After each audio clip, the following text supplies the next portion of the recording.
Hai, Assalamualaikum. Bertemu lagi dengan Ustadzah. Hari ini bagaimana kabar kalian semuanya? Semoga semuanya dalam keadaan yang sehat, keadaan yang ceria, dan tentunya siap untuk belajar. Nah, untuk IPA kali ini kita akan belajar tentang gaya. Siapkan diri kalian baik-baik, simak videonya baik-baik, belajar dengan sungguh-sungguh. Semoga kalian bisa memahami apa yang ada di dalam video berikut. Semangat! Gaya dalam pelajaran IPA adalah dorongan atau tarikan yang dapat menyebabkan benda bergerak atau berubah bentuk. Jadi, gaya itu bisa berupa dorongan, juga bisa berupa tarikan.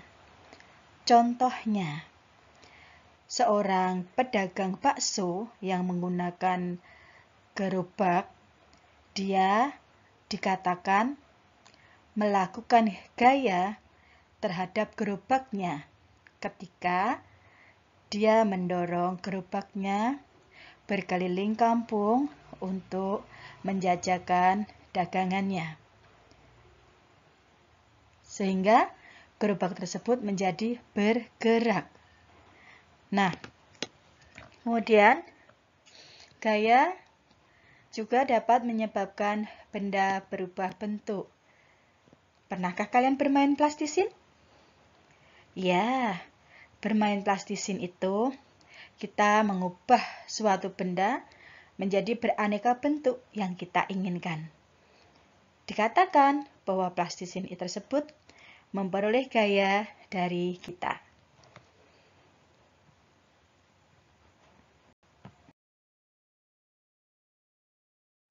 Gaya mempunyai banyak jenis sesuai dengan sumber yang melakukan gaya.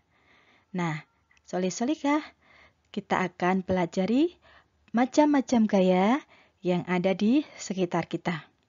Yang pertama adalah gaya otot. Gaya yang ditimbulkan oleh otot. Apa contohnya?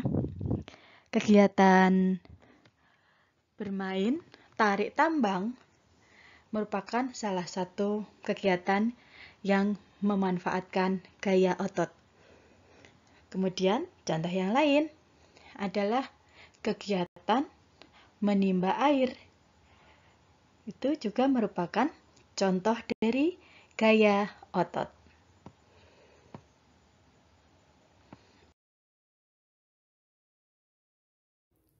Gaya listrik. Gaya listrik sangat mudah kita temui dalam kehidupan sehari-hari. Sebagai contoh adalah lampu yang kita hubungkan dengan sumber energi listrik, kemudian kita nyalakan, klik, maka lampu tersebut akan menyala. Ini adalah salah satu contoh dari gaya listrik.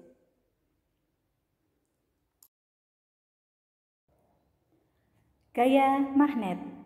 Untuk membuktikan adanya gaya magnet, kita cukup siapkan sebuah gunting dan beberapa penjepit kertas yang terbuat dari bahan logam.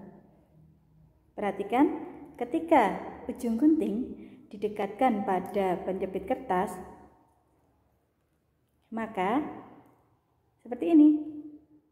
Penjepit akan menempel pada ujung gunting. Kenapa demikian?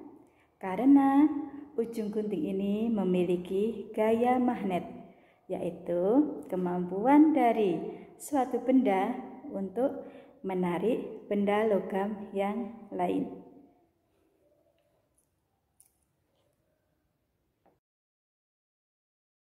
Mengapa ya buah bisa jatuh dari pohonnya? Nah, jatuhnya buah dari pohon ditimbulkan oleh adanya gaya gravitasi, yaitu gaya yang disebabkan oleh gaya tarik yang dihasilkan oleh bumi.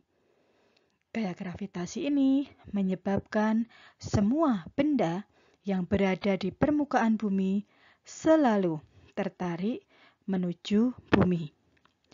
Jika tidak ada gaya gravitasi, semua benda yang kamu lemparkan ke atas dapat dengan mudah hilang karena melayang di angkasa. Bahkan, diri kalian sendiri dapat terbang dan sulit untuk kembali ke rumah. Oleh karena itu, gaya gravitasi sangat bermanfaat karena dapat menahan benda-benda agar tetap berada di bumi. Contoh peristiwa sehari-hari yang menunjukkan gaya gravitasi adalah peristiwa jatuhnya buah yang sudah matang dari dahan pohon ke tanah.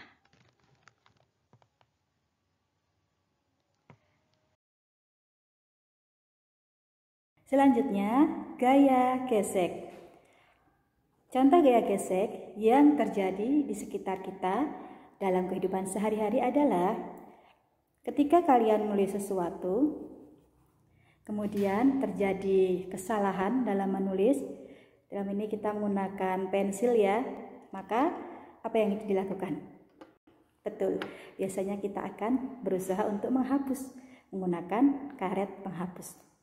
Nah, perhatikan saat menghapus, ternyata terjadi gaya gesekan antara penghapus dengan kertas. Itulah salah satu contoh gaya gesek. Semoga anak-anak memahami salah satu contoh gaya gesek yang ada di sekitar kita. Manfaat gaya. Setelah kita belajar mengenal beraneka macam gaya, kemudian sekarang kita akan pelajari manfaatnya ya, solih-solihah. Gaya yang diciptakan oleh Allah memiliki manfaat, diantaranya yang pertama, gaya otot. Dengan adanya gaya otot, kita dapat memindahkan benda-benda ringan dengan mudah. Masya Allah. Alhamdulillah ya, solih-solihah. Selanjutnya, yang kedua, gaya listrik. Dengan adanya gaya listrik, kita bisa menyalakan benda-benda elektronik di sekitar kita sehingga bisa berfungsi sebagaimana mestinya. Misalnya kipas angin, kemudian lampu, kemudian ada juga pompa air, dan sebagainya. Yang ketiga, gaya magnet dimanfaatkan untuk membuat kompas yang bermanfaat untuk menunjukkan arah. Kemudian, gaya magnet juga ditemukan di pintu kulkas, sehingga kulkas dapat tertutup dengan rapat. Contoh yang lain, gaya magnet ditemukan pada ujung gunting yang sangat bermanfaat bagi para penjahit untuk mengambil jarum-jarum yang kecil. Selanjutnya, yang keempat, gaya gravitasi bumi yang sangat bermanfaat untuk menahan benda-benda agar tetap berada di bumi. Yang kelima, yang terakhir, gaya gesek. Kita akan menemukan gaya gesek pada rem sepeda kita. Sehingga ketika kita naik sepeda, kita bisa mengatur kecepatan sepeda kita dengan sebaik-baiknya. Demikian solih-solihah pelajaran kita pada hari ini. Semoga bermanfaat. Ketemu lagi di lain waktu, insya Allah. Assalamualaikum warahmatullahi wabarakatuh.